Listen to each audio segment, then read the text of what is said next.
अशी काटेरी आणि क्रिस्पी चकली आज आपण झटपट बनवणार आहोत बरं का।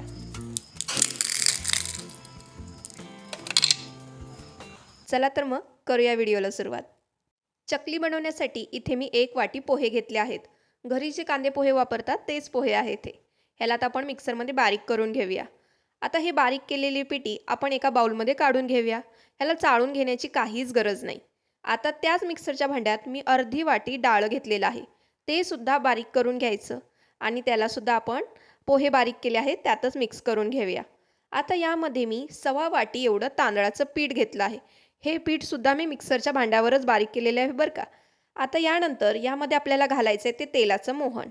त्यासाठी इथे मी अर्ध्या वाटीपेक्षा थोडंसं कमी एवढं तेल घेतलेलं आहे। तुम्ही एकच वाटीचं प्रमाण ठेवा। जर तुम्हाला जास्त बनवायचे असेल तर एखाद्या पातेल्याचं प्रमाण ठेवा आणि त्यानुसारच यात तेल घ्या। हे तेल चांगलं कडवायचं आणि त्यानंतर यात घालायचं। हो, तेल घातल्यावर मात्र लगेच हात घालायचा नाही, तेलाचा चटका बसू शकतो। असं चमच्याच्या साहाय्याने सुरुवातीला हलवायचं, नंतर थोडंसं थंड झालं की हाताने मिक्स करून घ्यायचं। हे पहा अशा पद्धतीने। आता हे आपण मुठीत घेऊन बघितलं की त्याचा एक घट्टसा गोळा होतो, याचा अर्थ आपलं तेलाचं प्रमाण अगदी योग्य आहे। पण जर तुम्ही यापेक्षा जास्त तेल घातलं तर तुमची चकली मात्र तेलात विरघळणार। चला तर मग आता पीठ मळण्यासाठी आपण पाणी घेऊया। इथे मी 1 वाटी पाणी घेतलं आहे आणि 1 चम्मच तीळ, ज्या पातेल्यात तेल गरम केलं होतं ना त्यातच हे सगळं मिश्रण घ्यायचं। अर्धा चम्मच लाल तिखट आणि 1 छोटावाला चम्मच मीठ। चकलीसाठी लागणारं सगळं मीठ आपण यात आत्ताच घालणार आहोत बरं का। यात घालायचा अर्धा चम्मच जिरेपूड। आता हे आपण गरम करायला ठेवणार आहोत।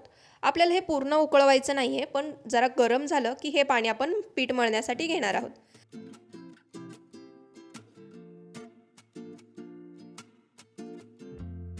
हे बघा, आता हे गरम झालेलं पाणी मी यात घालते। हे सगळं पाणी एकदम यात घालायचं नाही, थोडंसं घालून मिक्स करायचं। पुन्हा थोड्या वेळाने थोडं पाणी मिक्स करायचं। याने होतं काय, जर चुकून तुम्ही जास्त पाणी घेतलं असेल तर आपलं मिश्रण पूर्ण पातळ होणार नाही। ह्याला अगदी घट्टसर मळून घ्यायचं आहे बरं का। सुरुवातीला तर मी ह्याला मळणार नाही, ह्याला आहे असंच थोडंसं ओलं करून एक गोळा तयार करून ठेवायचा।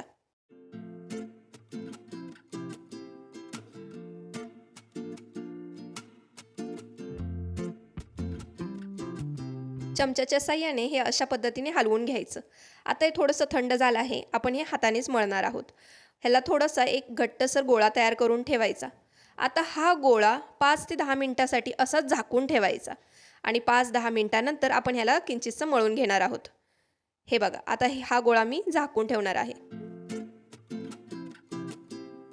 हे बघा, 5 मिनिटानंतर आपल्या गोळ्यामध्ये सगळं पाणी व्यवस्थित मुरलं आहे। हे बघा, आतपर्यंत व्यवस्थित ओलसर झालेलं आहे। आता आपण याला मळून घेणार आहोत। अगदी किंचितसं बोटावरती पाणी घ्यायचं, अगदी चम्मच 2 चम्मच एवढंच पाणी घ्यायचं। कोमट पाणी घ्यायचं, थंड घ्यायचं नाही। आणि ह्याने आता आपण मळून घेणार आहोत। जेवढे गोळे तुमचे तयार होतात तेवढे गोळे तयार करून घ्या। तर माझे या पिठापासून 3 असे गोळे तयार झालेले आहेत। यातला एक गोळा आता आपण हा चकलीच्या साच्यामध्ये भरून घेऊया आणि याच्या छानपैकी काटेरी चकल्या तयार करूया। हे बघा, अशा पद्धतीने साचा जास्त वरती धरायचा नाही, तो प्लेटच्या जवळच ठेवायचा आणि आपल्याला हव्या त्या आकाराच्या चकल्या पाडून घ्यायच्या। आता मी इथे सुरुवातीला थोड्याशा चकल्या तयार करून ठेवणार आहे, त्या तळणार आणि त्याच्यानंतर राहिलेल्या पूर्ण चकल्या मी तयार करणार आहेत। जर तुमच्या तुम्ही चकल्या अशा पाडत असताना तुटत असतील तर तुमचं कणिक व्यवस्थित मळलेलं नाही, त्याला अजून एकदा दोनदा मळा। पीठ छानपैकी मळून सुद्धा जर तुमच्या चकल्या तुटत असतील तर काय करायचं, तर एखाद्या मिक्सरच्या भांड्यामध्ये हे कणिक अजून एकदा फिरवून घ्यायचं। त्याने काय होतं की सगळं कणिक एकजीव होतं आणि तुमच्या चकल्या 100 काही 101% बिलकुल तुटणार नाहीत।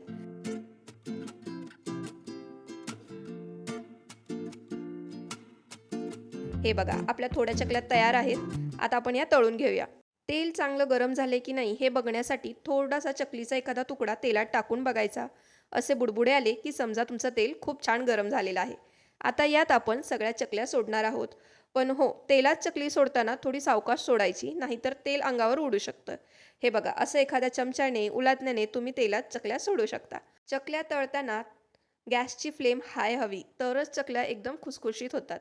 आपण एक एक करून सगळ्या चकल्या तेलात सोडून घेऊया। जेवढ्या चकल्या तेलात तळता येईल तेवढ्याच चकल्या तेलात सोडायच्या। हे बघा, 1 मिनिटभरासाठी ह्याला बिलकुल हलवायचं नाही, त्याला एका बाजूने व्यवस्थित तळू द्यायचं आणि त्याच्यानंतर म्हणजे 1 मिनिटानंतर आपण सगळ्या चकल्या दुसऱ्या बाजूने सुद्धा अशा तळून घेणार आहोत।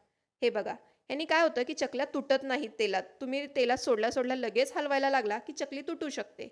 आता आपण याला दोन्ही बाजूनी छानपैकी भाजून घेऊया आणि त्यानंतर या चकल्या आपण तेलातून काढून घेऊया. हे बघा, आपली चकली लालसर दिसत आहे. आता ही आपली तळून तयार आहे. ह्याला आपण काढूया. आता दुसरी बॅच तळताना मात्र गॅस बंद करायचा. हे बघा, मी गॅस बंद केला आहे तरी पण चकलीला किती छान बुडबुडे येत आहेत. हे कशामुळे झालं? कारण तेल आपलं खूप जास्त गरम झालेलं होतं. त्यामुळे आपण गॅसची फ्लेम बंदच केली आहे. आणि 1 मिनिटभरानंतर लो गॅसवरती चकल्या अशा तळून घ्यायच्या.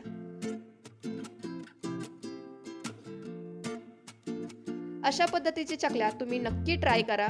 अगदी खुसखुशीत होतात आणि बनवायला सुद्धा इझी आहेत.